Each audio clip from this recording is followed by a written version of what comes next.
Bonjour à toutes et à tous. Avant de plonger dans l'épisode du jour, Mélanie et moi avons une annonce un peu spéciale. Vous le savez, ici on décortique la biologie et les neurosciences pour vous aider à performer sans vous épuiser. Mais on sait aussi une chose, la théorie a ses limites. Parfois, pour vraiment unlock your powers, il faut savoir débrancher la machine pour mieux la recalibrer. C'est pour ça qu'on a décidé de passer de vos oreilles à la réalité. Du 5 au 11 juillet, on vous ouvre les portes d'une expérience immersive, notre toute première retraite.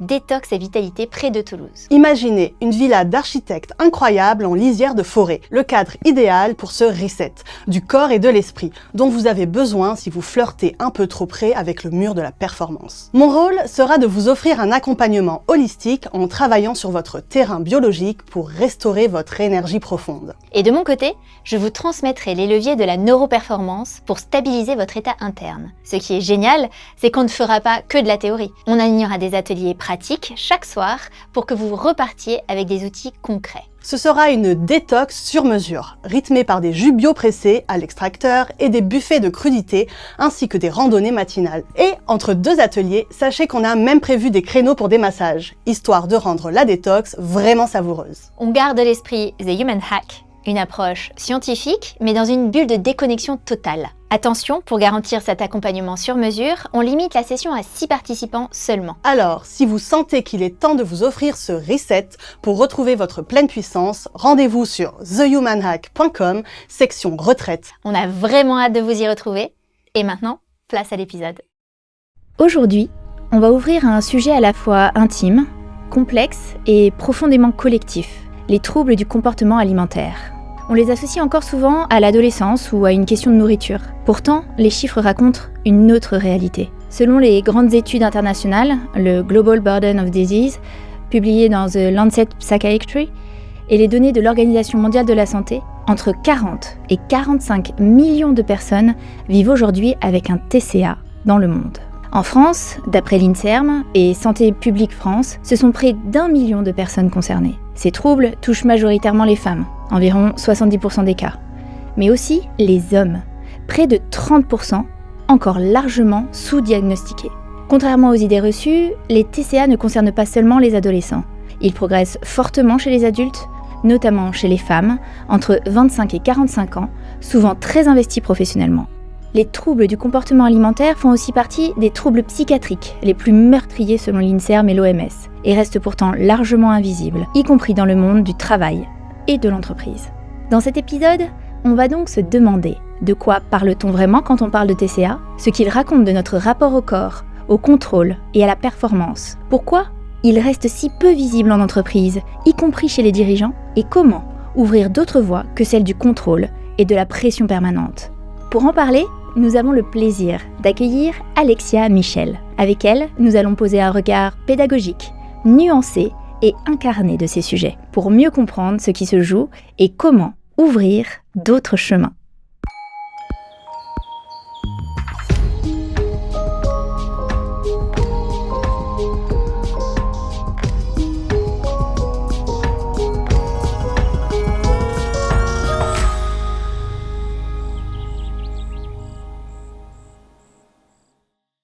Alexia, bonjour. Bonjour. Merci beaucoup d'avoir accepté notre invitation. Tu es professeure de yoga et fondatrice de On My Mind, une entreprise à mission qui permet au plus grand nombre de retrouver un rapport à l'alimentation et à soi plus harmonieux, avec une approche globale, préventive et profondément humaine. À travers ton travail, tu explores les liens entre comportement alimentaire, émotions, corps et société, en questionnant notamment ce que la culture de la performance et du contrôle produit sur nos corps et en particulier sur les corps féminins. Tu es également à l'origine de la méthode yoga et peanut butter, puis de douceur power, une approche qui prend le contre-pied des logiques de maîtrise et de discipline et qui propose de remettre de la douceur, de la sécurité et de l'écoute corporelle au cœur de la relation à soi, au mouvement et à l'alimentation. Une méthode que tu as souhaité structurer, outiller et inscrire dans une démarche de prévention en dialogue avec la recherche. Avant de créer On My Mind, ton parcours s'est construit dans un univers très exigeant, avec une carrière internationale dans le marketing et le digital. C'est ce chemin, marqué par l'intensité et la performance, qui a progressivement fait émerger la question du corps, non plus comme quelque chose à optimiser, mais comme quelque chose à écouter. Tu as ensuite choisi le yoga comme espace de transformation personnelle, puis comme outil de transmission en développant une approche accessible, non performative, tournée vers la reconnexion au corps et aux émotions. Tu as également mis ces réflexions par écrit dans ton livre La méthode yoga et peanut butter, publié chez Larousse en 2023, et tu portes aujourd'hui ces sujets dans l'espace public à travers tes prises de parole et ton travail de sensibilisation autour des troubles du comportement alimentaire et de ce qu'ils disent plus largement de notre société. Et c'est précisément pour cette capacité à relier approche corporelle, lecture sociétale et outils concrets avec nuance et justesse que nous sommes très heureuses de t'accueillir aujourd'hui. Encore merci d'être avec nous. Merci beaucoup de m'accueillir dans votre podcast et quelle très belle introduction complète et j'ai hâte de parler de tout ça avec vous aujourd'hui.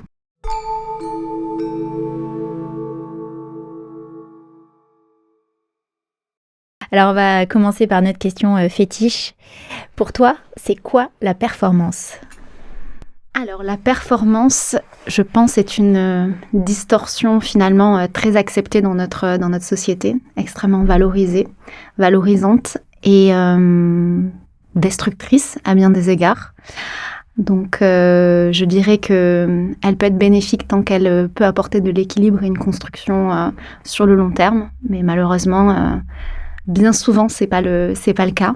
Donc, j'invite à ce qu'on puisse réfléchir à nouveau à la performance pour qu'elle soit saine, plutôt que rapide et destructrice à la fois pour la santé physique, mentale et pour le quotidien. Qu'est-ce qui t'anime ? Quelle est ta mission de vie ?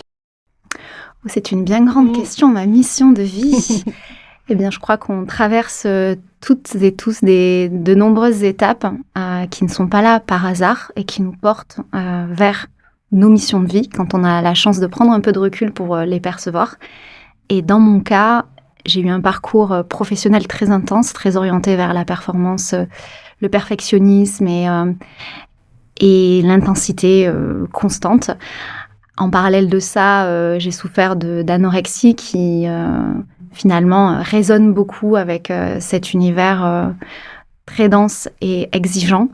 Et je crois que si je suis passée au travers de tout ça, c'est pour guérir déjà, comprendre, prendre du recul et accompagner d'autres personnes, et notamment beaucoup de femmes, en complémentarité des parcours de soins classiques et de santé qui sont nécessaires et absolument obligatoires. Donc aujourd'hui, je dirais que ma mission de vie, c'est de servir au mieux, au vu des expériences que j'ai traversées et celles que je continue à construire. Aujourd'hui, c'est ça, et peut-être que ça va évoluer. Mais dans tous les cas, servir, ça c'est sûr.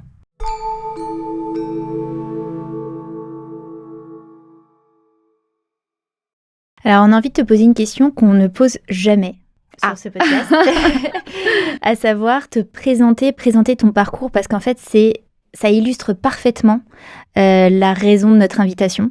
Donc, est-ce que tu pourrais nous partager ton parcours et tout ce qui t'a amené depuis que tu es toute petite fille à faire ce que tu as fait aujourd'hui, et après, on rentrera évidemment dans les détails par la suite. Waouh, j'ai l'honneur d'une nouvelle question, c'est quelque chose. Et je vois que tu soulèves depuis que tu es toute petite, qui est important parce qu'on a tendance à parler de nos parcours professionnels, de nos parcours de santé, de nos parcours personnels, et très rarement on arrive à lier l'ensemble qui fait qu'on est ce qu'on est. Et donc le parcours, il est celui d'une petite fille qui a eu très tôt une perception d'elle-même très particulière, du corps, de l'apparence, du poids, avec une conduite alimentaire très orientée vers des règles intérieures, beaucoup sur de la restriction, de la compensation, sur l'interdiction vis-à-vis de certains aliments, tout ça en étant très inconsciente de ce que cela pouvait devenir, et qui est effectivement devenu un trouble des conduites alimentaires qui s'appelle l'anorexie, et puis ensuite l'orthorexie aussi. Et juste, tu peux nous dire vers quel âge, enfin si tu acceptes de nous partager, vers quel âge ça a commencé? Parce que quand on a préparé cet épisode, moi, ça m'avait frappée quand même. Et je ne savais pas que ça pouvait commencer si jeune, en fait. Oui, alors de mémoire, parce que c'est difficile, en fait, de remettre un âge exact. C'était vers 6-7 ans. Je me souviens de ces règles que je m'imposais. Je pensais qu'elles étaient tout à fait naturelles, que tout le monde, en fait, avait, alors qu'en réalité, pas du tout. On fait qu'avec le temps et l'adolescence, le changement du corps m'ont porté vers l'anorexie en tant que telle et perçue comme une pathologie avec tous les symptômes qui vont avec.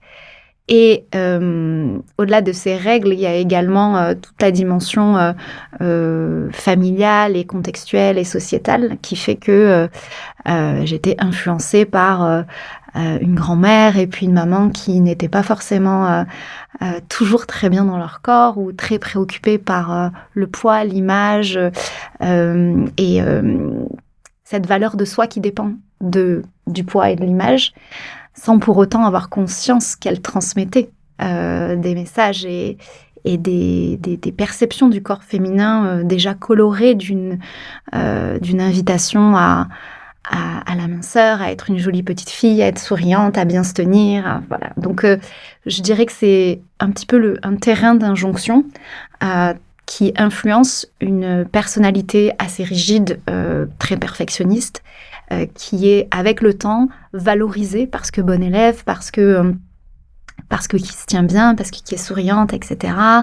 À l'adolescence, avec des variations de poids, ceci dit, pas forcément toujours de la minceur, mais une forte conscience du poids. Et avec tous ces messages qui nous entouraient et qui nous entourent toujours de la culture des régimes, qui a beaucoup évolué avec le temps, mais qui est toujours là. Donc, comme beaucoup de femmes, quasi nous toutes, bien évidemment, à l'adolescence, j'ai commencé à faire des régimes minceurs, à vouloir perdre du poids.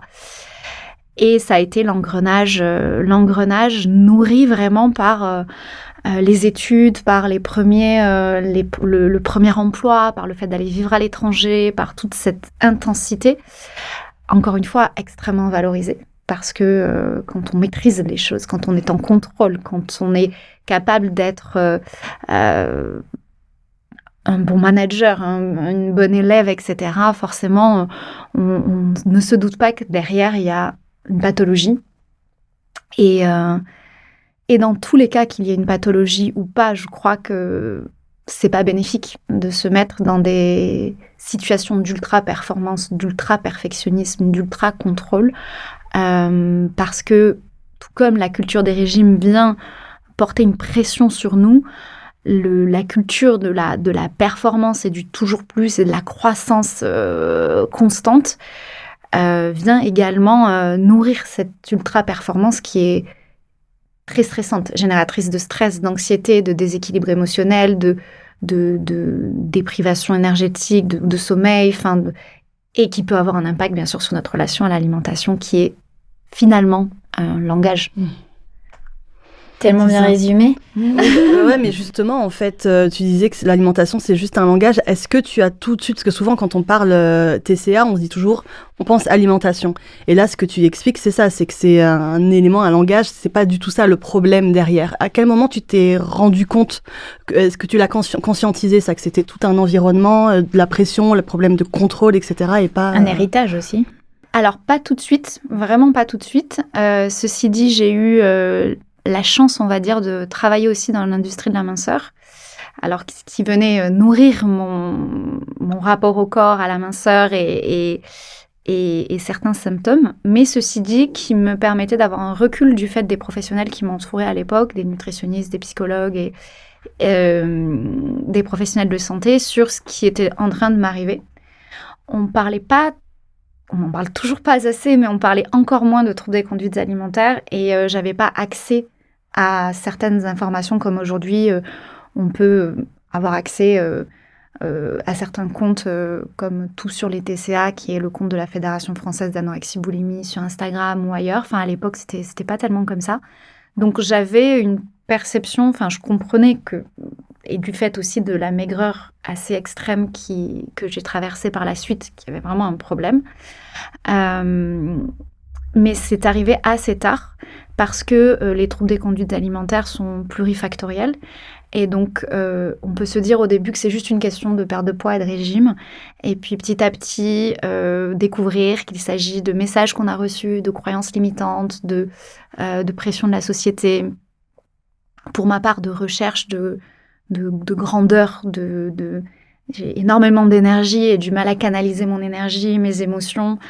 Et c'est en découvrant d'autres manières de faire que j'ai réalisé le côté très dangereux de cette conduite alimentaire qui ne servait à plus rien finalement. Parce qu'en faisant autrement d'un point de vue émotionnel, énergétique, corporel, en ayant une perception de soi qui évolue avec le temps, en travaillant sur l'estime de soi, la confiance en soi, etc., cette alimentation qui était, cette conduite alimentaire qui était bien trop dangereuse est devenue, c'est rééquilibré. Donc c'est un tout, vraiment. Il ne s'agit pas juste de se dire, je vais changer ce qui est dans mon assiette, parce que souvent, quand on mange une carotte ou un burger, en fait, c'est pas le sujet. Mais c'est plus, qu'est-ce que ça veut dire pour moi ? Donc c'est arrivé bien plus tard, et vraiment, je souhaite à toutes les personnes d'arriver à trouver des solutions et de ne pas passer au travers de 10 ans de rémission, comme ça a été mon cas. Après, voilà, c'est un parcours de vie et c'est OK. Et tu dirais que c'est vers quel âge ? J'ai pu sortir vraiment de cette longue phase de rémission vers 30 ans. Donc, finalement, j'ai passé l'adolescence, la vingtaine avec des fluctuations de poids, des accompagnements divers qui ont été un peu un parcours du combattant, surtout en habitant à l'étranger. Ceci dit, en étant en Chine, j'ai pu découvrir aussi une autre médecine beaucoup plus holistique. Et donc, ce qui vient également résonner avec le côté plurifactoriel de ces troubles et l'accompagnement aujourd'hui qui se veut aussi sur différents niveaux. En France, il est proposé comme ça, et même si ce n'est pas évident d'avoir accès à un psychiatre spécialisé en TCA, un nutritionniste, un endocrinologue, etc., et d'avoir toute une équipe de soins pour prendre en charge tous les patients. C'est la situation de la santé en France. C'est ce qui est également proposé. Mais du coup, en étant à l'étranger et en Asie, c'est vraiment ce qui m'a marquée et m'a permis, vers 30 ans, d'avoir d'autres types de soins qui étaient beaucoup plus adaptés. Parce qu'il y a ça aussi, il y a la dimension honte, tabou, et je ne vais pas m'en sortir, et si je vais voir un psychiatre, c'est que vraiment, je vais finir dans un hôpital psychiatrique, tout ce qu'on peut imaginer par rapport à la psychiatrie, à ces troubles-là, qui font que c'est un tabou, et ça c'est grave, parce que la plupart des personnes ne sont pas soignées, en plus du manque de moyens. Donc moi j'ai eu la chance de découvrir la médecine chinoise, et puis plus tard le yoga avec tout ce que ça comporte, la méditation, de la respiration, de la pleine conscience, vraiment un retour à soi beaucoup plus ancré et aligné. Ça a pris un certain temps, mais ça a marché. Et justement, tu parles du yoga, c'est très présent dans ta vie, on va en parler tout au long de l'épisode. Mais quelles sont les grandes étapes qui t'ont permis de passer de la survie au chemin de guérison ? J'ai rencontré le docteur Jacques Vigne, qui a écrit un livre qui s'appelle « La fin du vide », sur le yoga, l'anorexie et la spiritualité. Et ça a été un énorme, énorme déclencheur dans mon parcours, parce que bien que consciente de ce qui m'arrivait d'un point de vue santé, j'étais toujours dans des hauts et des bas. Et tout comme il y a des triggers qui font qu'on tombe dans certains symptômes de manière plus accentuée et de fait la maladie s'installe, il y a des triggers qui font que on va vers vraiment la rémission et la guérison. Et donc, ce livre, il m'a complètement bouleversée parce que j'avais pas encore de raison vraiment profonde à ce qui était en train de m'arriver. Donc, les personnes autour de nous donnent 15 000 explications à chaque fois qu'on a un problème de santé et de santé mentale. On va nous dire, c'est à cause de ta mère, c'est parce que tu as eu un trauma, c'est à cause de ci, de ça, etc. Et moi j'étais là, non, en fait, moi, j'ai pas c'est pas... Je vois toujours pas. Et donc, il y avait quand même une dimension très spirituelle. Et ça a été une quête personnelle depuis l'adolescence. Et en plus d'être un grand méditant, écrivain, Jacques Vigne est aussi un psychiatre. Donc, il m'a vraiment permis de découvrir cette dimension nouvelle qui venait expliquer les racines de ma maladie. Et il a pu m'accompagner vers une pratique du yoga qui est très traditionnelle et éclairée par la psychologie spirituelle et très juste et surtout très safe, secure en fait. Donc ça a été un premier déclencheur énorme et Jacques est toujours dans ma vie et dans l'accompagnement. Ce qui fait qu'aujourd'hui, je suis aussi supervisée par ce grand maître de yoga, mais aussi accompagnée par des psychiatres et des professionnels de santé également. Et puis ensuite, deuxième déclencheur, ça a été le fait d'aller en Inde et de pratiquer et d'apprendre le yoga de façon traditionnelle. Je ne savais pas du tout ce qui allait m'attendre. Et je pensais faire des postures et apprendre comment être encore plus souple, plus forte et voilà, et plus performante, encore une fois, ce que j'appelle d'ailleurs la yogarexie, qui touche beaucoup de personnes. Et finalement, c'est pas dans la performance au travers des postures ou tout ce que je pouvais atteindre en termes de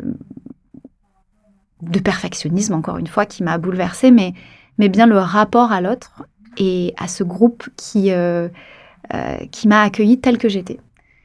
Alors ça peut paraître très simple, mais pour une personne qui ne s'est jamais acceptée, qui a eu du mal à trouver sa valeur et qui a toujours tout fait pour qu'on l'aime encore plus, comme une fuite en avant, c'était un bug dans la matrice pour moi que d'être aimée telle que j'étais, sans avoir besoin de montrer mon CV.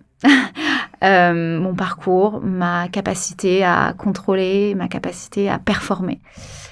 Et là, ça a ouvert un possible qui m'a rassurée, a créé un ancrage. Et je me suis dit, si je suis capable, en fait, de m'accepter telle que je suis sans avoir tout ce décorum de performance et de perfectionnisme, je crois que d'autres peuvent le faire.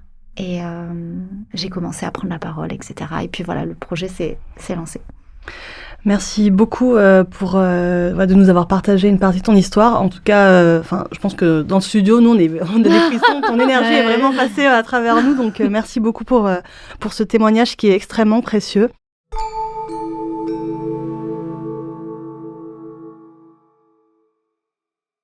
Pour aller, on va dire, un peu plus dans le vif du sujet, en fait... On l'a dit en introduction, il y a entre 40 et 45 millions de personnes, selon l'OMS, aujourd'hui, qui sont touchées par les TCA dans le monde. Alors déjà, j'ai relevé que tu parlais de troubles des conduites alimentaires. Est-ce qu'il y a une différence d'un point de vue vocabulaire entre troubles des conduites alimentaires et comportement alimentaire ? Est-ce qu'il y a quelque chose qui doit Alors, effectivement, c'est un changement qui s'est opéré, il me semble, il y a 2 ans, quelque chose comme ça. Je n'ai pas la date exacte en tête. La conduite est beaucoup plus large, en fait, va englober beaucoup plus d'éléments que le comportement alimentaire. C'est ce que je perçois par rapport à la différence entre conduite et comportement. Et donc la terminologie exacte serait plutôt conduite aujourd'hui. Ouais. Okay. Aujourd'hui, c'est conduite. Ouais. Très bien, très bien. Et donc justement, de quoi parle-t-on exactement quand on parle du trouble des conduites alimentaires ? Alors, quand on parle des troubles des conduites alimentaires, on n'est pas sur une dimension micro, c'est-à-dire j'ai trop mangé, j'ai pas assez mangé sur un repas ou des occasions particulières. Bien évidemment que pendant les fêtes, on va peut-être davantage manger.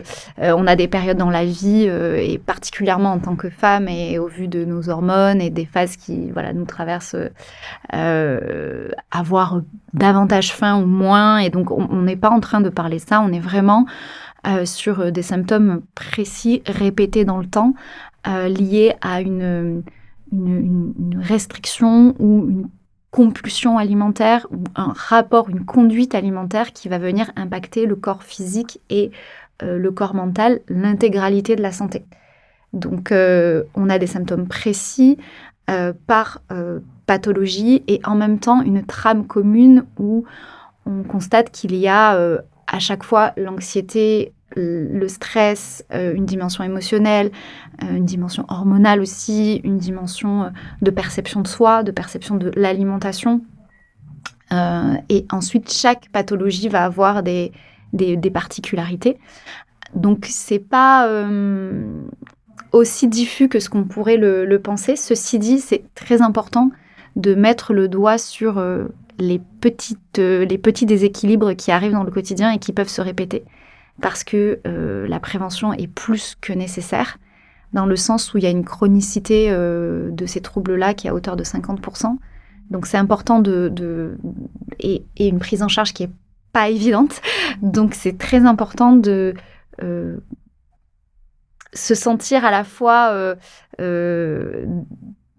souple sur ce qui nous arrive et dans notre conduite alimentaire et en même temps garder à l'esprit que il ne faut pas que ça dérape trop dans le temps et la répétition de la restriction, la compulsion, la compensation, le rapport au corps, à l'activité physique, l'obsession aussi de la nourriture, sachant que tout ça est très normalisé. Donc, c'est pas évident, en fait. On est français, donc on parle beaucoup de nourriture. On a normalisé aussi le fait d'aller dans une démarche de perte de poids. On valorise beaucoup le manger sain, l'activité physique intense. Donc, faire passer ces messages en se disant « Ok, où est-ce que j'en suis ?» et comprendre quelle est la limite pour pas tomber dans le trouble alimentaire, c'est très important. Et est-ce qu'on peut faire un petit tour parce qu'il y a l'anorexie, l'orthorexie, la boulimie. Oui. Il y a l'hyperphagie. La bigorexie aujourd'hui, donc qui est liée à l'activité physique, sportive. C'est déjà pas mal. Boulimie, anorexie, hyperphagie. Est-ce que tu peux juste nous expliquer la différence entre boulimie et anorexie ? Alors, l'anorexie, ça va être une conduite restrictive. Elle peut être soit mentale, soit vomitive. Donc, il y a à chaque fois un mécanisme de compensation, tout comme dans la boulimie. La boulimie est une démarche beaucoup plus compulsive. Donc, on va, d'un côté, avec l'anorexie, restreindre la nourriture au maximum et avoir une dépense énergétique qui est assez importante. Donc, dans la compensation, la boulimie, ça va être une prise de nourriture importante et répétée. Donc, encore une fois, c'est pas un repas qui est où on a pris un dessert de trop, où on s'est resservi. C'est pas ça. C'est vraiment une quantité énorme de nourriture. Il peut même y avoir plusieurs crises dans une même journée. Donc, c'est pas juste isolé. Avec la même conduite de compensation derrière, donc à travers le sport ou dans le fait également d'avoir une boulimie vomitive où là on va également se purger, vomir et tenter d'évacuer la prise de nourriture. Donc que ce soit dans l'anorexie ou la boulimie, il est possible que des personnes en souffrent sans même que ça se voit physiquement. Quand bien même l'anorexie est un des rares troubles psychiatriques qui est visible sur le corps physique. Donc, il ne faut pas penser qu'une personne anorexique et mince, enfin, qui souffre d'anorexie et mince, c'est une personne qui souffre de boulimie et plus en chair, comparé à l'hyperphagie qui ne comporte pas de compensation. Donc, l'hyperphagie, c'est souvent la porte d'entrée à l'obésité parce que c'est la même prise de nourriture en termes de quantité, mais il n'y a pas de compensation. Donc, il y a une prise de poids qui est là. Je ne savais pas que c'était ça la différence. Ouais. Et après, l'orthorexie. Et l'orthorexie, à la différence de l'anorexie où le poids est très contrôlé vers le poids le plus minime, l'orthorexie, elle, se focalise beaucoup sur le manger sain, pas forcément avec une obsession sur le poids. Donc ça va être vraiment la peur de manger des aliments qui vont être malsains ou qui vont venir nous rendre malades. C'est vraiment une peur de manger du gras, du sucre ou Ça peut aller très très loin, ou des aliments qui sont avec un IGO ou avec pas assez de vitamines ou de minéraux. Enfin voilà, c'est vraiment très rigide dans le fait de manger sain, mais il n'y a pas cette dimension du poids. La compensation y est dans le fait de manger encore plus sain, faire des détox, etc., si jamais il y a un écart. Donc il y a cette même rigidité. En fait, il y a toujours cette dimension de contrôle quand même, mais pas vers la question du poids. Mais du coup, quand on est dans l'orthorexie, on a quand même du plaisir à manger? Parce que dans l'anorexie, la boulimie, en tout cas l'anorexie, je connais un petit peu, on n'a plus de plaisir à manger. C'est vraiment... Alors ça, après, c'est des questions très, très personnelles, je pense, mais je crois que le plaisir est souvent absent. Enfin, on mange pas du tout de manière naturelle, intuitive, spontanée. Les signaux même de la faim et de la satiété sont très perturbés. Donc il est très difficile de savoir est-ce que j'ai vraiment faim ou est-ce que c'est ma tête qui me dit que je dois manger telle ou telle nourriture. Donc la question du plaisir, elle arrive beaucoup plus tard. Mais d'ailleurs, c'est très comparable à nos situations professionnelles. Est-ce qu'on prend du plaisir parfois même à faire ce qu'on fait, en fait? Est-ce que cette dimension de perfectionnisme, de performance à tout prix, de fuite en avant, vraiment, elle nous met pas dans une posture de je dois plutôt que j'ai envie? Absolument. C'est une très bonne question. On en a parlé un petit peu tout à l'heure, mais tu disais justement, donc, parce que là on a distingué les différents types de TCA, et donc on a quand même parlé pas mal d'alimentation, parce que mine de rien, souvent c'est justement un signal. Par rapport à ton expérience ou ce que tu as pu lire, les clientes que tu peux accompagner, en règle générale, tu dirais que les TCA sont souvent, en tout cas, souvent un signal de quoi? Qu'est-ce qui est le plus répandu derrière? Ce qui est fascinant, c'est que chaque personne qui traverse un TCA a une histoire particulière, unique. Et c'est ce qui fait que, du coup, le parcours de soins doit être complètement adapté à chacune et chacun. Ceci dit, on se sait, on se reconnaît, et je le vois dans les groupes de parole ou dans les pratiques qu'on peut faire. On a en commun l'anxiété, le stress, la perception de soi, le rapport à l'image de la femme aussi, l'image de ce qu'est également aujourd'hui être un homme, de plus en plus, et tant mieux qu'on en parle d'ailleurs. Donc, en plus de ça, il y a tout ce contexte, encore une fois, de la pression de la société, des lignées de femmes, parce qu'aujourd'hui, ça fait plus de 50 ans qu'on nous parle de minceur à répétition et qu'on nous propose des régimes et autres produits pour minceur et entrer, pour maigrir et entrer dans le moule. Ensuite, il y a une dimension trauma. Il y a beaucoup de femmes qui souffrent de trauma. Et on constate aussi des vases communicants entre les différentes pathologies et symptômes en santé mentale. Donc souvent, quand on souffre d'un TCA, il peut également y avoir de la dépression, il peut également y avoir un stress post-traumatique, il peut y avoir des déséquilibres hormonaux. Donc, il y a vraiment toute cette... il faut tout considérer.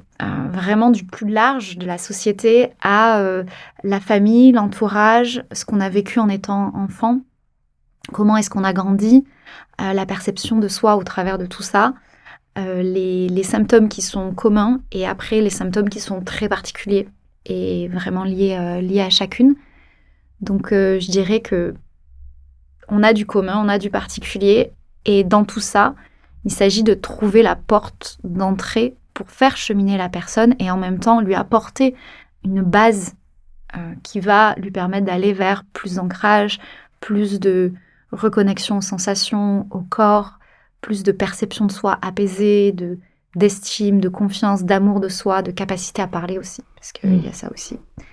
On a aussi beaucoup de personnes qui emmagasinent beaucoup de nourriture parce que c'est aussi la façon de de garder le silence.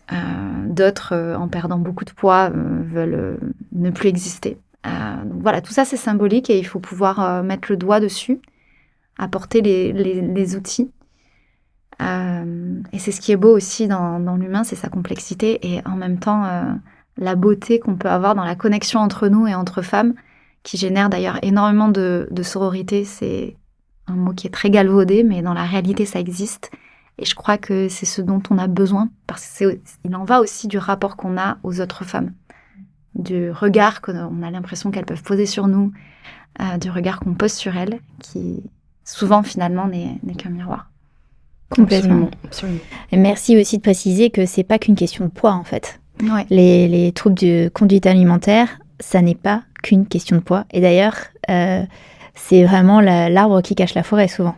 C'est multifactoriel comme tu dis et c'est avant tout une maladie psychiatrique. Oui.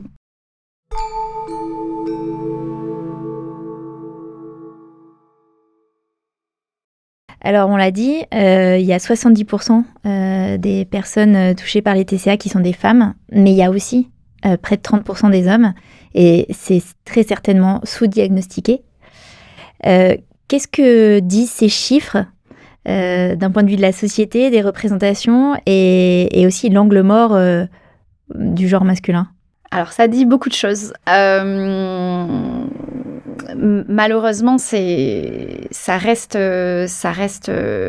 réel par rapport à cette culture de la minceur vis-à-vis des femmes, qui continue à travers les décennies avec des messages qui sont partis d'un corps plus fin, valorisé dans les années 50, enfin l'après-guerre, à des arguments de santé pour lutter contre l'obésité, sachant qu'aujourd'hui, on sait très bien que les études révèlent que les régimes restrictifs ne fonctionnent pas à 90%, pour ensuite aller vers des messages beaucoup plus doux, où on voit qu'il y a énormément de distorsions, de dissonances entre il faut être en santé et en même temps la santé, c'est être mince.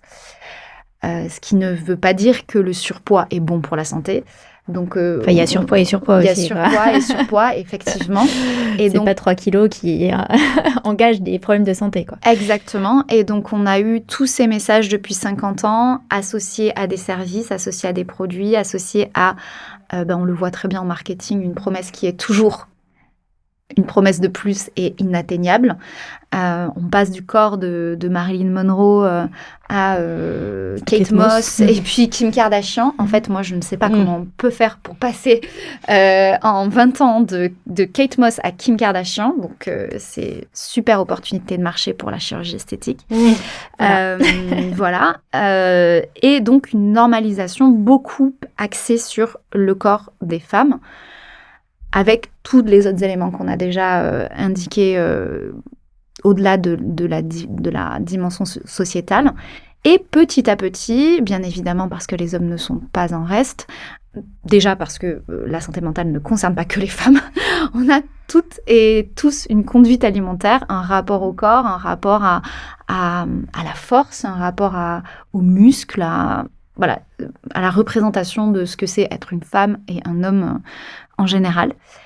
Et donc, depuis le Covid, très particulièrement, on a vu l'émergence effectivement de ce nouveau TCA qui est la bigorexie. On met des étiquettes et des mots sur l'existant, mais ça existait très certainement avant. Et il ne faut pas que ça vienne cacher les autres TCA, parce qu'un homme peut souffrir d'anorexie et de boulimie et d'hyperphagie. Enfin voilà, c'est pas genré. La bigorexie étant donc vraiment cette obsession, mais maladive, de l'activité physique, donc vraiment avoir une certaine apparence physique, shape, vraiment être fit. Donc on voit d'ailleurs l'émergence de tous les comptes sur Instagram depuis le Covid. Et toutes les compétitions qui sont mises en place avec les Aerox, etc., qui, je trouve, prennent une dimension, là, vraiment, depuis un certain temps, depuis quelques années, là, c'est énorme l'engouement qu'il y a, sans que les gens se rendent compte que ça devient complètement excessif, en fait. Complètement excessif, et c'est exactement le point de bascule, parce que faire du sport, c'est très bien. Manger sainement, c'est très bien. Faire attention, parfois, c'est bien aussi. Donc, on pourrait reprendre chaque argument et se dire, mais qu'est-ce qu'elle est en train de nous dire ? En fait, moi, je mange bien, je fais du sport, je trouve ça très bien. Non, le point de bascule, c'est quand c'est trop. Et surtout quand on ne peut pas s'arrêter. À partir du moment où... Il n'y a plus de souplesse. Voilà, on perd le contrôle sur le contrôle. En fait, là, c'est qu'il y a un problème. À partir du moment où on va faire une séance de sport intense et se dire que c'est toujours pas assez, qu'on n'a pas atteint ces résultats et qu'on va devoir compenser et en faire 2 le lendemain, au détriment d'un repas de famille, au détriment de repos, au détriment d'autres choses de la vie, quand la vie n'est plus équilibrée pour répondre à une activité physique, une conduite alimentaire particulière, une perception de soi, parce que parfois on peut même se dire « Ouh là là, aujourd'hui, je me suis pesée ce matin, j'ai pris 300 grammes, je ne vais pas travailler. » Là, j'exagère un peu, mais ça arrive. Ou je vais mettre des vêtements qui sont différents, ou je vais me maquiller différemment. En fait, ma vie va tourner autour de mon poids.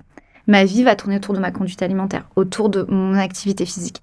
Et ça, vraiment, j'ai pu constater les transferts avec l'activité professionnelle. À quel moment, en fait, on laisse l'activité professionnelle prendre une telle place qu'à côté de ça, plus rien n'existe. Et une fois qu'on a ce type de conduite, on a du mal, en fait, à ne pas la laisser s'installer dans tous les domaines de la vie. Il est très rare de voir une personne ultra performante au travail et à côté de ça, se dire, en fait, je laisse de côté, tout le reste n'est que relax et puis voilà, je suis détendue sur tout le reste. Et d'ailleurs, c'est très valorisé. Je suis une machine au travail, je me lève à 5h du matin, je fais du sport, je bois mon jus, etc. Ou alors, il y a des énormes compensations. Ça peut être, je travaille énormément, tout comme la compulsion alimentaire. Je travaille énormément et derrière, je dois relâcher à fond. Et je peux plus rien faire du tout chez moi. Par exemple, j'arrive et je suis en état végétatif, quoi. Épuisée, ou alors je fais beaucoup la fête, ou alors je prends des substances. Voilà. Donc, et là, on met le doigt sur également quelque chose de très important, qui est l'addiction. On a une addiction à l'intensité, à la performance, au perfectionnisme, au café, à l'alcool, aux drogues. Et donc, petit à petit, c'est ce qui nous permet de tenir, alors que notre capital énergétique descend. Et là, on n'a pas que les réserves. Voilà. Et on est au burn-out. Absolument. Bon, je dépeins un tableau qui n'est pas du tout... Merci beaucoup de dire ça, parce que c'est pas mais il faut lever le tabou. En réalité, on n'entend pas forcément... et c'est très important, et je pense que beaucoup de gens vont se reconnaître dans tout ce que tu viens de dire, donc c'est essentiel. Et juste peut-être, parce que comme on parlait des hommes, je me pose la question, je ne sais pas s'il y a des stats par rapport à ça, mais est-ce que justement cette forme d'addiction, d'ultra-contrôle, d'ultra-rigidité et perfectionnisme, chez les hommes, comme ils ont une pression sociale aussi d'un point de vue professionnel, ça ne s'exprime pas aussi plus sur la partie professionnelle. Et il y a aussi un autre truc auquel je pense, c'est l'addiction aux écrans, qui est aussi un autre pendant. Et bon, voilà, je pose ça là, mais... Alors, ce qu'il y a de sûr, c'est que dans l'image de l'homme, c'est l'homme fort, l'homme qui travaille beaucoup, c'est l'homme qui porte, c'est l'homme qui... qui doit protéger sa famille. Voilà, qui ne peut pas être fatigué, toutes ces choses-là. Et en parallèle de ça, quand même, les femmes doivent rattraper encore plus et faire encore plus. Et donc, ça crée une situation impossible à tenir parce que les hommes doivent être forts, prendre l'espace, etc. Et ils savent très, très bien prendre l'espace. Et les femmes, elles, doivent être au niveau. Mais au niveau de quoi, en fait ? C'est nous-mêmes qui avons décidé en tant qu'être humain de ces règles-là. Aujourd'hui, on voit bien combien c'est délétère, l'ultra-croissance, le perfectionnisme. En termes de système, ce système s'effondre. Et nous, on s'effondre avec ce système. Donc, il faut bien qu'on puisse remettre en question l'image qu'on a de l'homme, de la femme, et également notre façon de gérer notre énergie, notre santé, qui n'est pas juste je suis fatiguée, donc je vais me reposer, ou j'ai mal au dos. et puis je vais prendre des médicaments et puis c'est tout. En réalité, c'est un ensemble. Et on ne peut pas scinder aussi la vie professionnelle d'un homme qui travaillerait beaucoup, etc., avec la vie personnelle, la vie intime, la vie, je sais pas, familiale, le temps pour soi. C'est pas possible. Enfin, c'est plus possible, je pense. Et de plus en plus, on recherche un mode de vie qui est équilibré. Work-life balance. On en entend parler depuis longtemps. Mais on essaye. On essaye, ouais. Absolument. Et ça rejoint une autre idée reçue. Ce que tu dis, c'est que, parce que là, on parlait de genre, mais il y a aussi la question de l'âge. Parce que très souvent, on pense tout de suite à l'adolescence. Et c'est en effet parce que les adolescents sont très touchés, évidemment. Mais ça concerne, et c'est un lien avec la dimension professionnelle, ça concerne aussi beaucoup de personnes entre 25 et 45 ans, on va dire, au moment où elles doivent être vraiment au top de leur performance. Alors, on parle beaucoup des adolescents. Alors déjà, de plus en plus jeunes, on constate des symptômes de TCA. Et puis, à l'adolescence, avec le changement corporel qui s'opère, souvent, c'est aussi de l'huile sur le feu des symptômes. Et en plus de ça, en termes de prise en charge, malheureusement, c'est un petit peu la stratégie du plus urgent, du plus grave.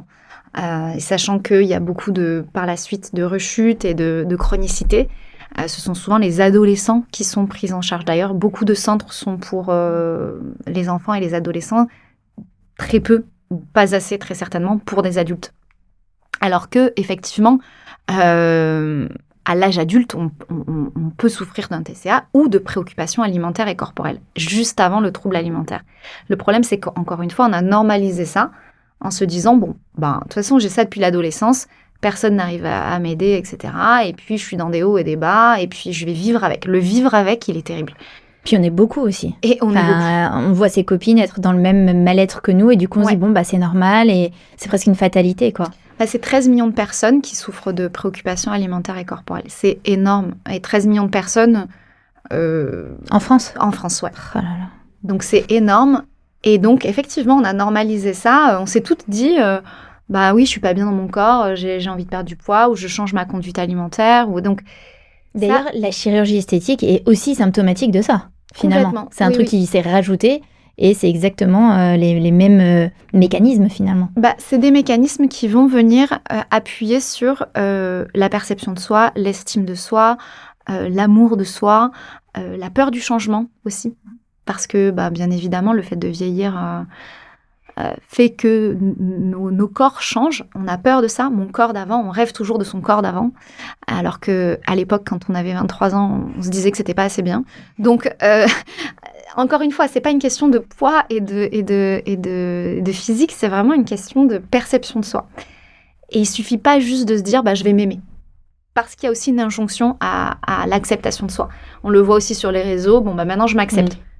Alors c'est pas aussi simple, et c'est possible, c'est complètement possible, mais c'est pas aussi simple. Et remettre de la pression là où il y a de la pression, c'est pas forcément le c'est but. Une injonction inverse. Voilà, c'est une injonction inverse. Maintenant, je vais plus. Mais de toute façon, il y a eu cette tendance-là avec le body positif. Le body positif, mais ça reste positif dans l'ensemble, parce qu'il faut que les messages changent, ça c'est sûr, mais il faut pas que ce soit une injonction de plus.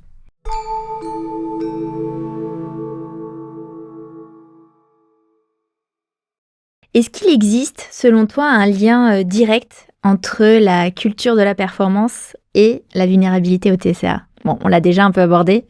Complètement. Je ne vois pas une seule personne qui souffre de troubles des conduites alimentaires qui n'aurait pas un certain rapport à la performance, à la violence envers soi-même, en fait, acceptée, aux règles, à la rigidité, à faire toujours plus, mais surtout n'être jamais assez. Et on nous porte vers ça à travers des messages, être la meilleure version de soi-même, faire toujours plus, se dépasser, versus quelqu'un qui pourrait dire, moi je fais toujours moins, et en réalité, je vais mieux. Et je fais plus de choses. Et donc en fait, même en le disant, ça me fait bizarre. Je me dis, comment est-ce qu'on peut réfléchir comme ça ?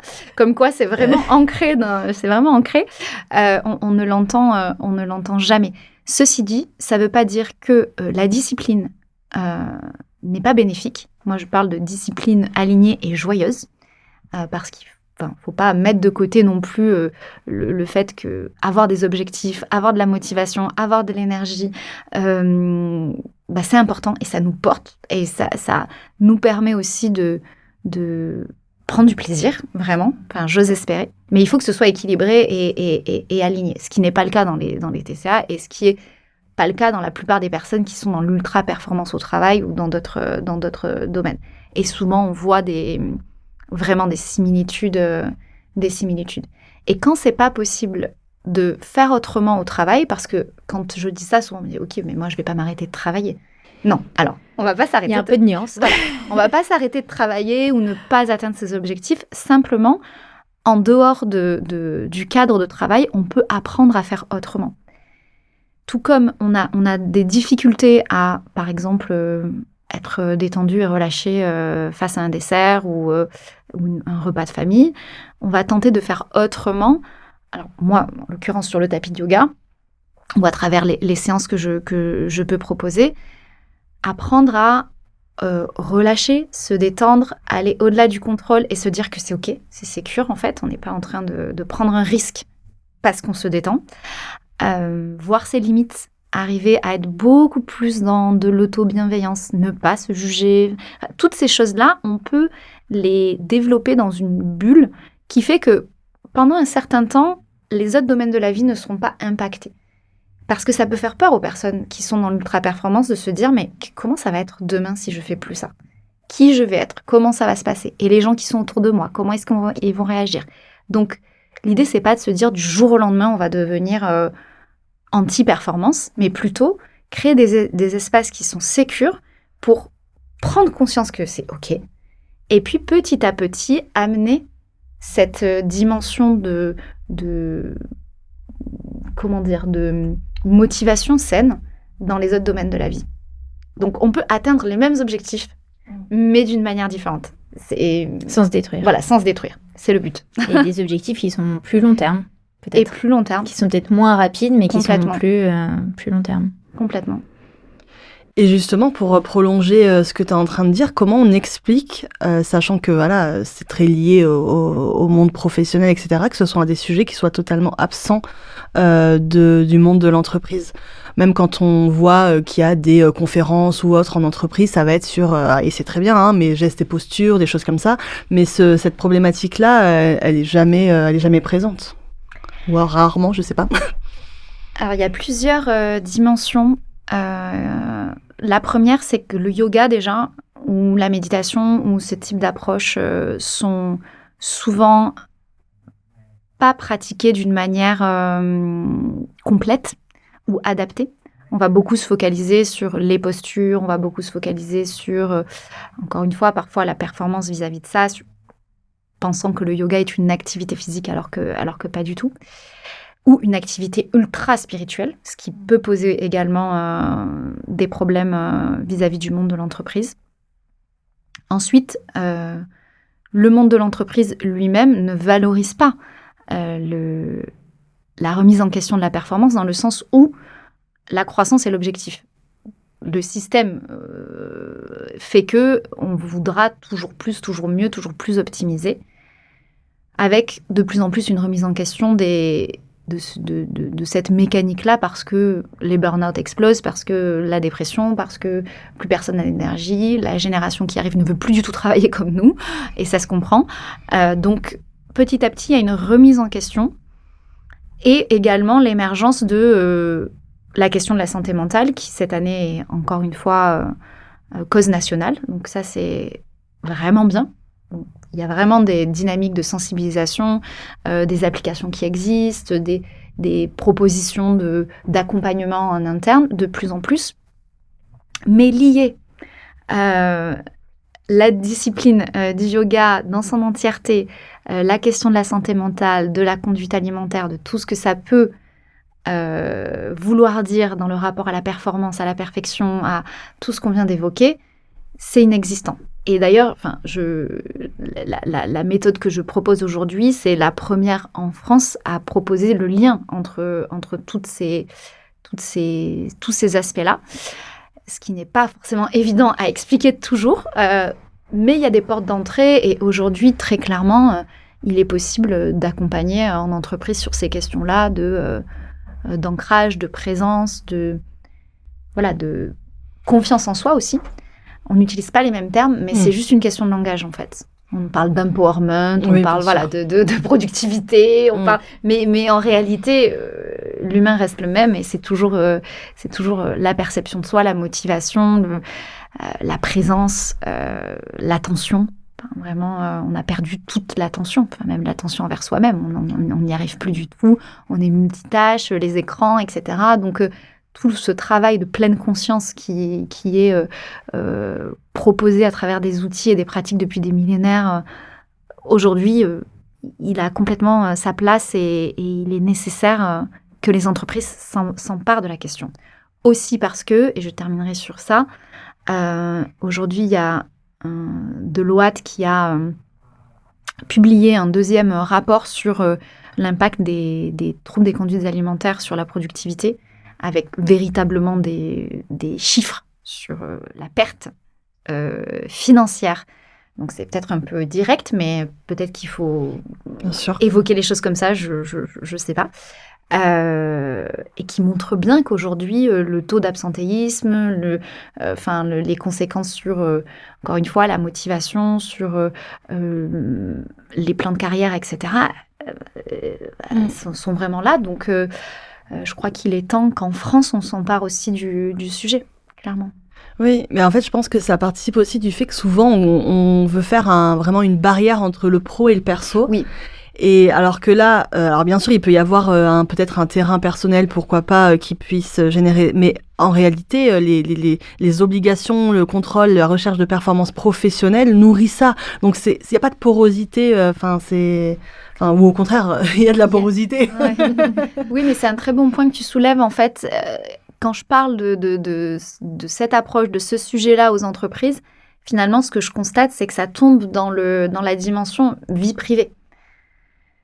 Alors, certes, la conduite alimentaire, le repas, c'est pas des temps d'entreprise, c'est plus personnel, effectivement, mais la question de la santé mentale qui vient avec, elle a un impact sur la vie professionnelle et les parcours et notre quotidien. Donc, on ne dirait pas la même chose, par exemple, de la dépression. Enfin, on pourrait comprendre que les employés, les collaborateurs sont accompagnés sur la dimension de dépression ou maintenant de plus en plus de pathologies liées à la santé féminine. Et donc, c'est vrai que les troubles des conduites alimentaires, c'est un peu les oubliés de la santé mentale. C'est un petit peu mal compris, mal perçu, mal pris en charge.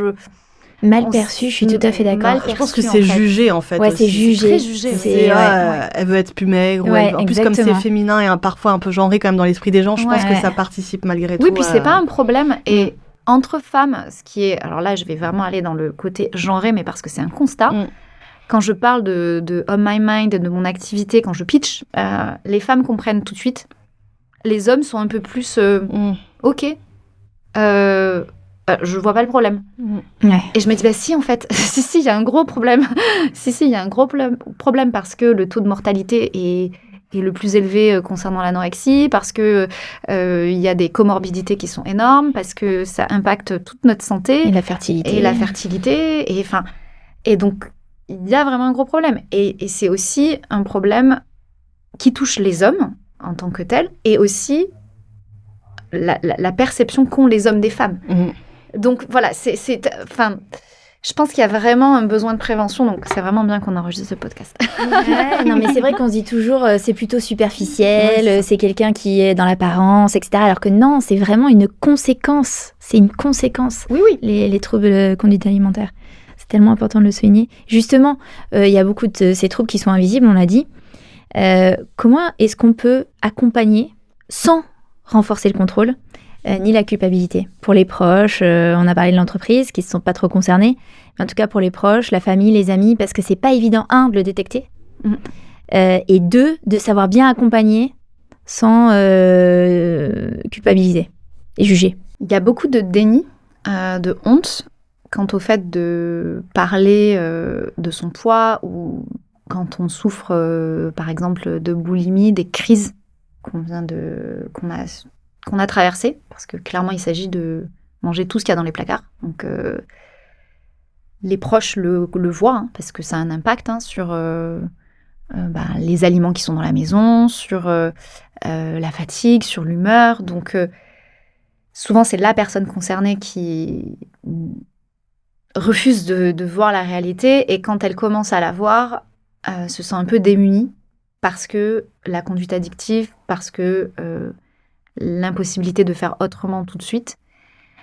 Donc je dirais que la première chose, c'est d'être à l'écoute et dans le soutien, de ne pas confronter directement, parce que il peut y avoir encore plus une réponse encore plus forte de la personne qui va se sentir jugée, faible, désarmée, en gros, et vue, parce qu'il y a beaucoup de comportements où on essaye de se cacher, où voilà, on veut pas montrer son poids, on veut pas montrer ce qu'on fait, on ment. En fait, il y a du mensonge, très clairement. Mais clairement. Il y a vraiment du mensonge. Et donc, réinstaurer la confiance avec la personne concernée, ça me semble capital. La faire parler, lui poser beaucoup de questions sur justement peut-être plus la perception de soi, sur les émotions, sur l'énergie, sur les étiquettes qu'on peut se coller, sur le fait de la perception qu'on a de la personne et qu'elle l'accepte pas forcément, parce que souvent les personnes autour de nous nous indiquent combien on est belle et incroyable et si bien dans notre corps tel qu'il est. Sauf que pour nous, c'est limite une agression. Non, pas du tout. Pas du tout bien dans mon corps, mais voilà. Mais c'est vrai que c'est pas évident quand même pour l'entourage. C'est hyper touchy, hyper difficile, surtout quand on n'a pas été concerné déjà par cette maladie. Je pense que quand on l'a déjà traversée, à la limite, peut-être qu'on a une empathie par défaut qui se développe. Et je pense que les gens qui l'ont jamais traversée, pour eux, c'est vraiment... mais pourquoi, en fait, il n'y a pas de raison, il n'y a pas de... T'es très bien comme t'es, on t'aime comme t'es, où est le problème Et c'est pas évident. Non, c'est pas évident, mais c'est bien de le faire, de pas forcément de rajouter des compliments quand la personne n'est pas en mesure de les recevoir, mais plus de lui demander ce qu'elle en pense. Donc, quelle est la perception qu'elle a d'elle-même, l'espace que prend cette perception, la nourriture. Les proches ont un rôle hyper important à jouer, parce que souvent, ils ont influencé la conduite alimentaire en question. Sans s'en rendre compte. Sans s'en rendre compte.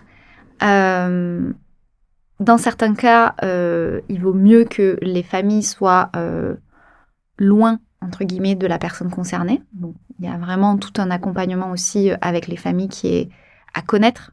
Parfois, la famille est toxique. Donc, voilà, ça, il faut bien... c'est vraiment complexe. Et ensuite, quand c'est possible, c'est important de voir où en est la personne dans le trouble.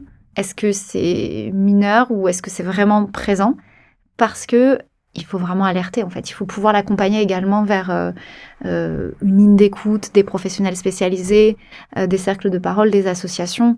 Ne pas la laisser comme ça en se disant, en fait, ça va prendre du temps, elle va y arriver. Il faut aller chercher des ressources. Voilà, il faut vraiment aller chercher des ressources. Et pour ça, le site de la Fédération française d'anorexie-boulimie est super complet. Il y a une ligne d'écoute, il y a des professionnels de santé qui sont là, des associations, des comptes sur Instagram. Enfin, voilà, c'est peut-être aussi un moyen d'entrer en communication, de se dire, moi, peut-être que je peux pas t'aider plus, mais les ressources sont là. Et petit à petit, la personne ira vers ces ressources-là, j'ose espérer.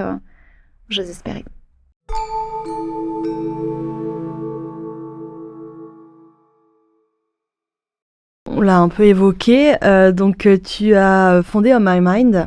Est-ce que tu peux nous expliquer ce qui a nourri la volonté de créer On My Mind et la philosophie derrière?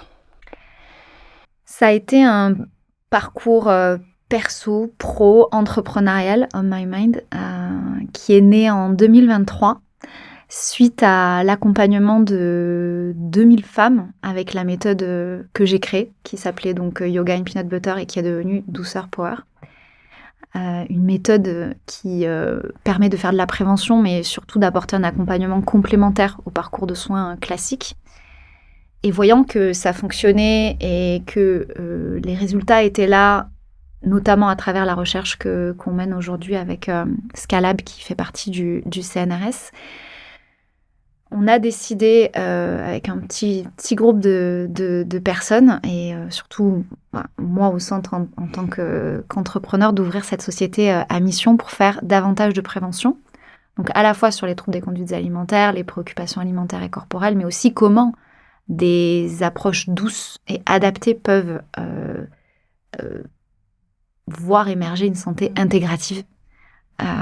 Ensuite, mener ce projet de recherche, parce que c'est très important aujourd'hui que toutes ces approches-là soient pas juste sorties du chapeau d'une personne telle que moi-même et moi toute seule. Mais au contraire, dans cette même démarche de lien et de côté intégratif, voir comment est-ce que, avec d'autres professionnels de santé et des chercheurs, on peut vraiment mesurer l'efficacité de l'approche et ensuite apporter une solution concrète. Parce que bien des fois, on peut parler du sujet et puis après, qu'est-ce qu'on fait ? Parce qu'il n'y a pas suffisamment de médecins, il n'y a pas suffisamment de ressources, je ne sais pas vers qui aller, il n'y a personne autour de chez moi, tout le monde n'habite pas Paris. Donc l'idée, c'est vraiment d'apporter une solution qui soit accessible au plus grand nombre, donc elle est digitalisée et efficace. Donc notre projet de recherche est directement intégré dans l'accompagnement, ce qui fait qu'on peut à la fois affiner l'accompagnement et en même temps permettre à la recherche de se développer. Donc ça, c'est le projet, c'est le projet On My Mind et ses missions. Tu peux nous en parler un tout petit peu plus de la méthode Douceur Power ? Oui, avec plaisir. Alors Douceur Power, c'est son nouveau petit nom parce que justement pour contrer la violence, le perfectionnisme, la performance, etc., eh bien, la douceur a une puissance qu'on sous-estime bien souvent, tout comme la vulnérabilité ou le repos. Et parce que la perception du yoga, elle est souvent un peu biaisée, donc l'idée, c'est de montrer et prouver que tout le monde peut aller sur un tapis, faire des mouvements, respirer et être bien dans son corps. Donc Douceur Power, c'est cette nouvelle énergie qui est apportée aujourd'hui et qui, en 21 jours, permet d'aller vers le corps le plus physique. Donc vraiment, l'idée, c'est d'arriver à se reconnecter à ses sensations, à son corps, à le percevoir petit à petit, à être dans l'ancrage, à diminuer le stress, l'anxiété, pour aller vers une dimension plus émotionnelle, plus psychologique. Et à la fin, le questionnement un petit peu de qui je suis et quelle est ma mission de vie. Parce qu'on voit que quand on reprend finalement les rênes de ses émotions, de la perception de soi, de ses croyances, de la peur du changement, de l'estime de l'amour de soi, de la capacité à prendre sa place. À prendre sa place, peu importe le poids qu'on fait ou ce qu'on a traversé, etc. La vraie question, c'est mais qui suis-je ? Et là, c'est le début, à la fin de ces 21 jours, d'un cheminement nouveau avec des outils, des pratiques et toute une communauté qui est là aussi au soutien, et moi également, pour pouvoir personnaliser aussi l'accompagnement, qui permet de se défaire un petit peu de toute cette lourdeur du poids, du fait de ne pas s'accepter, du fait de tout ce qu'on a normalisé qui n'est pas normal, pour éclore finalement vers la vraie version de soi, qui est finalement la meilleure version de soi-même. C'est ça, c'est un peu inversé. Voilà, plutôt que de faire une recherche de la meilleure version, c'est ça, c'est très juste. Et justement, qu'est-ce que, selon toi, le yoga permet que d'autres approches peut-être ne permettent pas ? Il répond vraiment à la nécessité d'avoir plusieurs axes d'intervention. Donc, la dimension physique, parce qu'en bougeant le corps associé à la respiration, à la concentration, on va vraiment arriver à apaiser le mental, avoir une distance nécessaire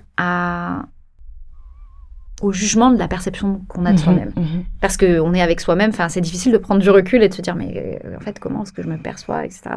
C'est très difficile. Donc, le yoga va permettre ça dans le sens où il est complet. Il ne s'agit pas juste de faire des postures, mais vraiment d'être dans une dynamique posturale, énergétique, de respiration, de perception de soi, de concentration. On va aussi avoir des exercices où on va tenter de porter l'attention sur un endroit du corps ou sur une image ou sur une idée, ce qui va aussi permettre du coup d'avoir beaucoup plus de concentration dans la vie en général. Et l'approche, elle est également théorique et philosophique, c'est-à-dire que à chaque séance, on aborde un sujet. L'idée, c'est pas que moi je reste là à vie pour tout le monde, mais c'est plutôt transmettre également les outils théoriques de manière à se questionner sur qu'est-ce que ça veut dire l'ancrage, qu'est-ce que ça veut dire la sécurité intérieure. Pourquoi est-ce que je suis pas en sécurité intérieure? Pourquoi est-ce que la fuite en avant est toujours là? Pourquoi est-ce que j'ai peur tout le temps? Pourquoi est-ce que j'en fais toujours plus? Donc vraiment aller questionner tout ça. Est-ce que mes croyances sont vraiment les miennes ou est-ce que c'est celles de mon conjoint, de ma maman, de la société. De la société. L'estime de soi, ça va venir questionner la femme. Quelle est l'image de la femme? Cette femme, qui est-ce qu'elle est? Qui est-ce que j'ai envie d'être? Et à quoi j'ai plus du tout envie de répondre? Elle va questionner l'énergie sexuelle aussi, la sensualité, l'énergie en général. La confiance en soi, ça va être beaucoup plus le côté feu. Donc voilà, quel est l'impact qu'a le regard de l'autre sur moi, et etc., etc. Donc à chaque fois, il ne s'agit pas de porter les participants vers le fait de devenir un yogi, mais plutôt d'apprendre et d'être dans une démarche très introspective avec vraiment des techniques spécifiques et de constater les résultats. Donc souvent, on fait 21 jours, c'est assez dense. C'est assez dense. Oui, souvent, c'est ce qu'on me dit, c'est assez dense. Et par la suite, il y a un accompagnement de 3 mois qui permet d'approfondir et d'aller vraiment personnaliser les pratiques et les enseignements. Et ça, c'est super intéressant parce qu'on me dit là, cette séance, elle m'a beaucoup parlé. Et j'ai envie d'y retourner et d'aller plus loin. Et donc, là, c'est vraiment du fine-tuning entre guillemets. Et puis ensuite, c'est le travail d'une vie que de se dire je reste dans l'équilibre, dans la bienveillance. Voilà, ça s'arrête pas. Et c'est ce qui est beau, en fait. C'est juste, on n'atteint pas un objectif comme ça. Et puis, c'est fini. Et moi, je continue à travailler sur la non-violence au quotidien, la bienveillance et finalement l'humilité. Je crois que c'est quand même central. Tout à fait. Et il existe plein de formes de yoga. Tu mélanges un peu les différentes formes. Enfin, moi, je suis pas du tout une experte du yoga, mais c'est vraiment un mélange où tu as choisi une spécificité du yoga. Alors, j'ai été formée au Hatha Yoga et à l'Ashtanga. Je constate que le yoga le plus pratiqué reste le Vinyasa, donc il y a un flow. Enfin, souvent, on ne fait pas les postures les unes après les autres qu'on va tenir pendant 3-4 minutes. On a vraiment cette dimension de flow qui va avec la respiration. Pour pas aller trop à l'encontre de l'habitude des pratiquants, j'ai une base de Hatha Yoga, donc où les postures sont maintenues et où la pratique est complète. C'est pas que la posture, mais tout ce que j'ai énoncé, la respiration, le regard, voilà, vraiment la présence. Avec un flow, donc vraiment une dynamique quand même qui est un peu là, mais ça reste super doux. Souvent, on me dit, on dirait du yin yoga, c'est super doux. Voilà, c'est un flow, mais c'est doux. Donc, ça reste traditionnel tout en étant adapté à ce que les personnes, la plupart des personnes imaginent et veulent du yoga, parce qu'il faut aussi qu'on puisse prendre du plaisir. Enfin, que ce soit accessible à tout le monde. Voilà, que ce soit accessible et qu'on puisse prendre du plaisir, parce que s'il est question d'une pratique ultra traditionnelle et de rester 15 minutes dans la même posture, je pense qu'au bout de 2 sessions, on me dirait non, en fait, c'est pas ce que j'ai envie de faire. Le chien tête en bas pendant 15 minutes. Voilà, c'est ça, exactement. T'as la tête qui tourne, quoi. Exactement. Donc, il faut que ça soit adapté, complètement.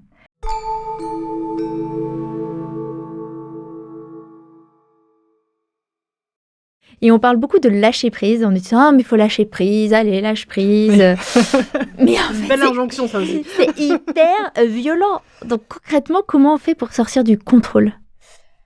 Eh bien justement, je pense qu'il faut revoir un petit peu tous ces messages vis-à-vis du lâcher-prise qui deviennent des injonctions, parce que lâcher-prise, la plupart des personnes n'ont pas la capacité de lâcher prise dans leur milieu professionnel, dans le familial, avec les enfants, avec les amis. Enfin, en fait, lâcher-prise, qu'est-ce que ça veut dire ? Et puis en plus de ça, d'un point de vue plus santé, l'idée c'est pas de décompenser en fait, c'est pas d'aller vers des pratiques où d'un coup il y a un énorme lâcher prise et là tout s'ouvre, les vannes sont ouvertes, enfin complètement. YOLO. Voilà, YOLO, Je plaque tout, je vais élever des chèvres. Mais il y en a qui le font. Il y en a qui le font et ça mais ils reviennent. Ça peut fonctionner. Je crois que le lâcher prise c'est surtout une question qui est en lien avec comment est-ce qu'on perçoit le repos, comment est-ce qu'on perçoit ces moments de temps pour soi, en fait, tout simplement. Enfin, parce que tout est tellement sous contrôle dans nos vies que le soi, le temps pour soi et le plaisir qu'on a à se retrouver avec soi-même entre toutes ces emplois du temps, toute cette mobilisation qu'on a, finalement, c'est important de se questionner, il est central. Et pour moi, le lâcher-prise, c'est ça. C'est à quel moment est-ce que je reviens à moi-même au travers de tout ça. Ça ne veut pas dire que le tout n'existe plus, mais ça veut dire, moi, qu'est-ce que je suis dans tout ça? Est-ce que je me fais embarquer dans la roue du hamster qui ne s'arrête plus? Ou est-ce que je suis en mesure de revenir à moi-même? Et c'est ça, en fait, c'est la présence à soi. À partir du moment où je suis dans la présence à moi-même, finalement, que je sois en train de travailler ou de faire autre chose, je suis dans une forme de lâcher prise quelque part, parce que je lâche ce qui a de l'emprise sur moi. En fait, c'est ça. C'est vraiment tout ce qui a de l'emprise sur moi, est-ce que je peux le lâcher? Et bien évidemment, après, il y a quand même le repos qui est capital et qui est important, qui est une forme de lâcher prise.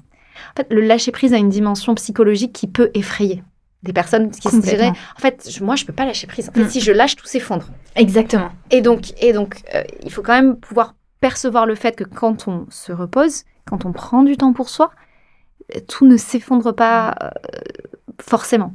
Donc, encore une fois, c'est comme tout à l'heure, c'est le biais, c'est le pas de côté qui fait que on peut lâcher prise, on peut prendre du temps pour soi, on peut respirer, on peut faire un peu différemment. Et en fait, tout va bien se passer. Et on va même peut-être inspirer d'autres personnes qui vont se dire « Ah, en fait, c'est cool.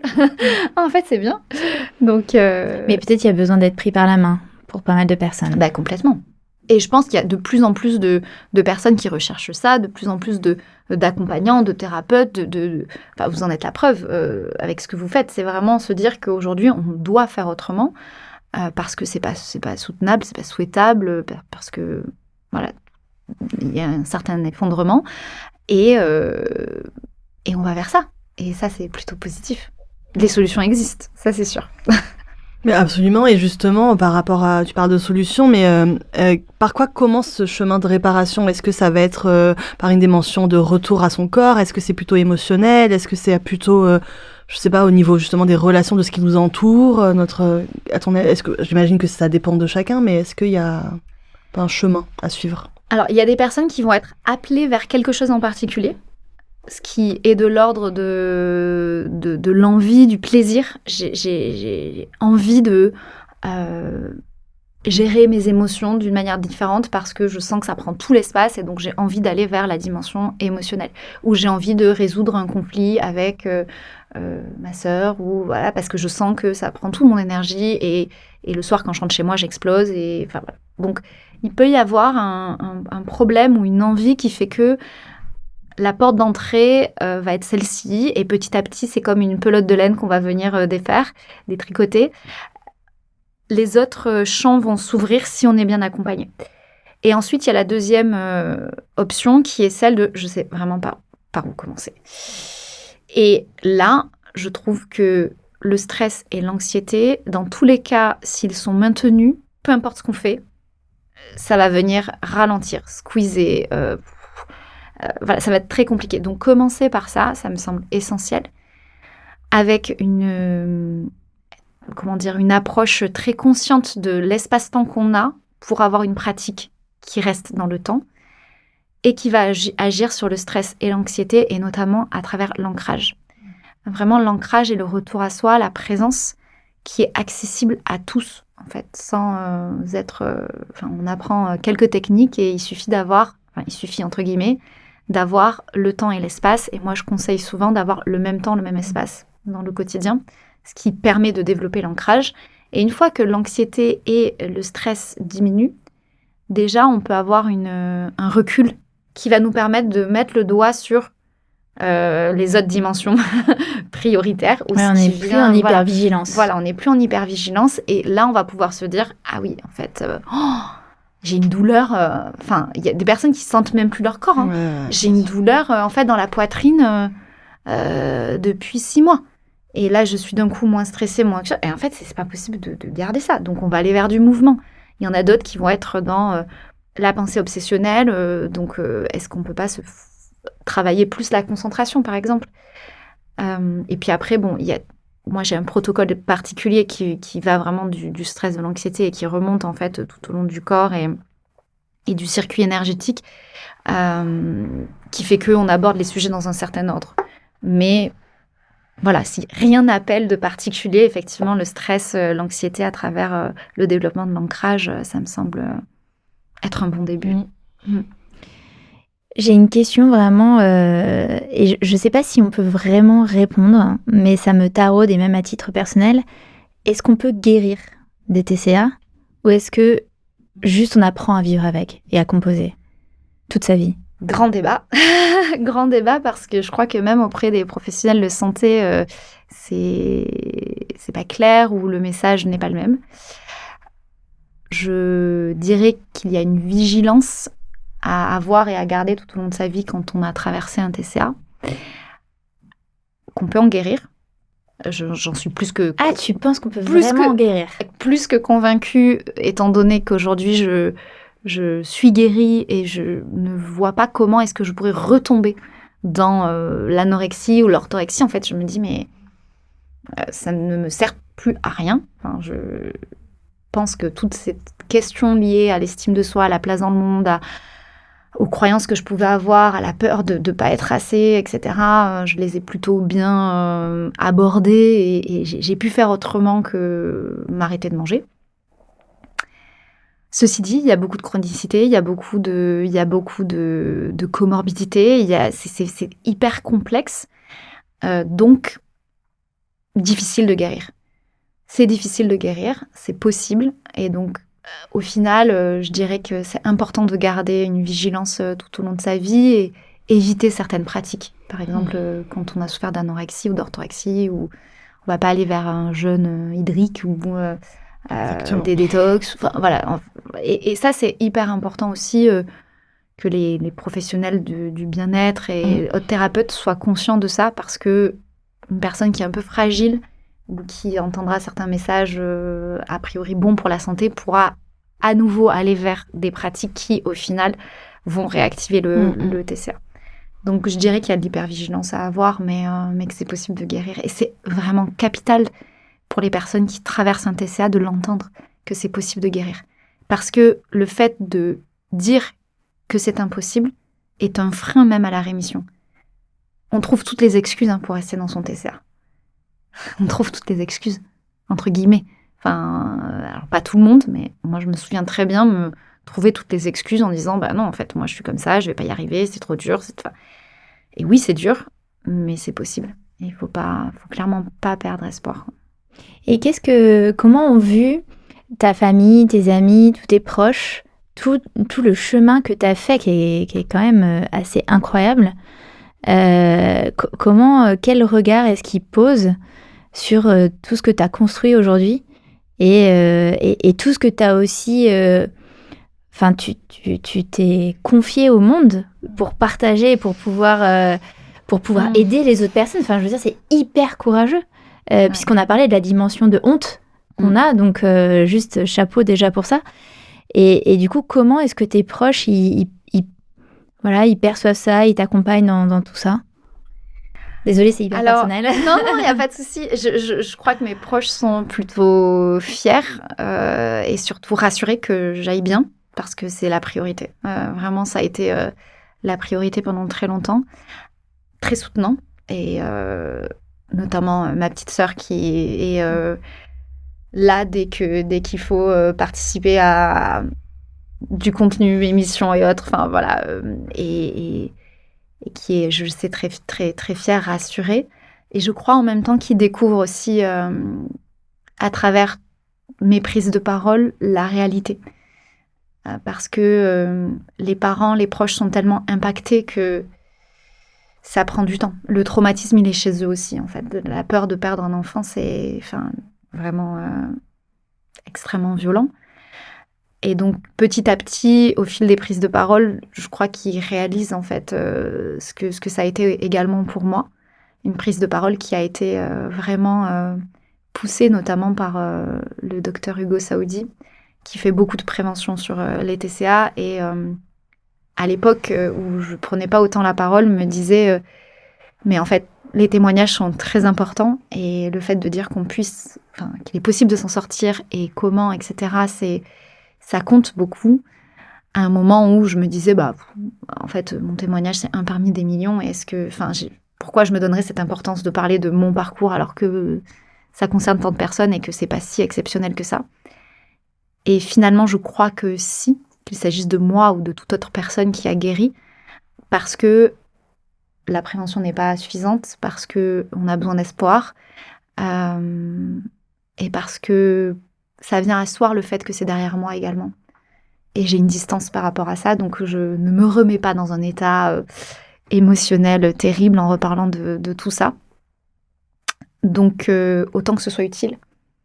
Autant que ce soit utile. Merci, Saleh. Ouais.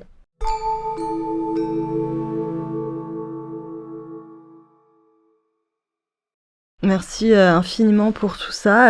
Peut-être pour avancer doucement vers la fin de l'épisode, si tu avais quelque chose que tu voulais absolument que les gens retiennent à travers l'épisode, quelque chose peut-être que tu entends trop souvent et que tu veux plus. Je sais pas, qu'est-ce que tu voudrais partager pour terminer?